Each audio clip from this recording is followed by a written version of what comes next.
Assalamualaikum warahmatullahi wabarakatuh. Salam sejahtera bagi kita semua. Hari ini kita akan mengupas tuntas satu fenomena sosial yang telah menjadi penyakit kronis di banyak negara, termasuk Indonesia, yaitu korupsi. Apa itu korupsi? Secara sederhana, korupsi adalah tindakan pejabat publik, baik politisi maupun pegawai negeri, yang secara tidak wajar dan tidak legal menyalahgunakan kepercayaan publik yang dikuasakan kepada mereka untuk mendapatkan keuntungan pribadi. Istilah ini berasal dari bahasa Latin corruptio yang berarti kerusakan, kebejatan, dan ketidakjujuran. Korupsi bukan sekedar pencurian uang negara, tetapi juga perusakan sistem, etika, dan moralitas bangsa. Korupsi adalah musuh peradaban karena menghancurkan sendi-sendi kehidupan masyarakat, mulai dari ekonomi, hukum, hingga kesejahteraan sosial. Ini adalah fakta pahit yang harus kita hadapi dan jelaskan, mengapa dan bagaimana hal ini bisa terjadi dan terus merajalela. Untuk memahami mengapa korupsi menjadi wabah, kita perlu melihat rangkaian sebab dan akibatnya secara mendalam. Sebab-sebab korupsi, mengapa terjadi? Setidaknya ada dua faktor utama yang mendorong seseorang menjadi koruptor.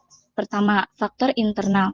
Ini datang dari diri pelaku, pemicu utamanya adalah sifat tamak atau rakus, rasa tidak pernah cukup, dan penghasilan yang ada.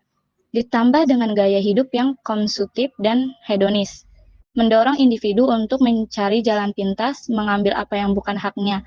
Sebagaimana pepatah, korupsi terjadi bukan karena kurang gaji, tapi karena keserakahan yang tak bertepi. Kedua, faktor eksternal. Ini datang dari lingkungan atau sistem. Lemahnya penegakan hukum, di mana hukuman yang diberikan tidak menimbulkan efek jerak, menjadi celah besar. Selain itu, sistem pengawasan kurang efektif dan rendahnya transparansi dari pengelolaan anggaran juga memberikan kesempatan emas bagi para pelaku. Korupsi terjadi karena adanya niat, ketamakan, dan kesempatan sistem yang lemah. Akibat-akibat korupsi, dampaknya pada negara dan rakyat. Korupsi memiliki dampak domino yang luar biasa, merusak di berbagai aspek kehidupan. Di antaranya ada dampak ekonomi, dampak sosial, dan birokrasi, dampak hukum dan politik. Dampak ekonomi, yaitu korupsi menyebabkan kerugian negara triliunan rupiah, uang yang seharusnya digunakan untuk membangun sekolah, rumah sakit, dan infrastruktur lenyap di kantong pribadi. Akibatnya, pembangunan terhambat, investasi asing enggan masuk, dan lapangan pekerjaan sulit tercipta. Hal ini langsung meningkatkan kemiskinan dan melebarkan jurang ketidaksetaraan sosial. Dampak sosial dan birokrasi, korupsi menciptakan birokrasi yang mahal dan berbelit. Layanan publik menjadi sulit karena segala urusan harus diselesaikan dengan uang pelicin atau suap.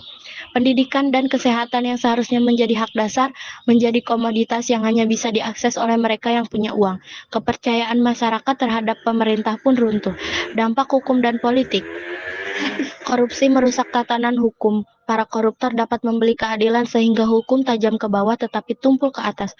Dalam ranah politik, korupsi melahirkan pemimpin yang tidak kompeten karena jabatan tidak lagi didasarkan pada integritas dan kapabilitas, melainkan pada uang dan kekuasaan. Saudara-saudara sekalian, setelah kita telaah sebab dan akibatnya, jelas bahwa korupsi adalah kejahatan luar biasa yang dampaknya menimpa seluruh lapisan rakyat. Saudara-saudara sekalian, setelah kita telaah sebab dan akibatnya, jelas bahwa korupsi adalah kejahatan luar biasa yang dampaknya menimpa seluruh lapisan masyarakat. Korupsi adalah pengkhianatan terhadap cita-cita kemerdekaan sosial dan keadilan sosial. Pemberantas korupsi bukanlah tugas segelintir lembaga seperti KPK, tetapi tanggung jawab kolektif kita semua. Kita sebagai generasi muda, sebagai rakyat biasa memiliki peran krusial. Kita harus memulai dari diri sendiri, menanamkan nilai kejujuran, integritas, dan anti suap dalam setiap tindakan, sekecil apapun. Kita juga harus menjadi mata dan suara pengawas bagi pemerintah. Mari kita jadikan integritas sebagai budaya dan tolak korupsi sebagai musuh bersama. Hanya dengan kesadaran dan gerakan bersama, kita dapat mewujudkan Indonesia yang bebas dari belenggu korupsi, adil, makmur, dan berintegritas. Terima kasih. Wassalamualaikum warahmatullahi wabarakatuh.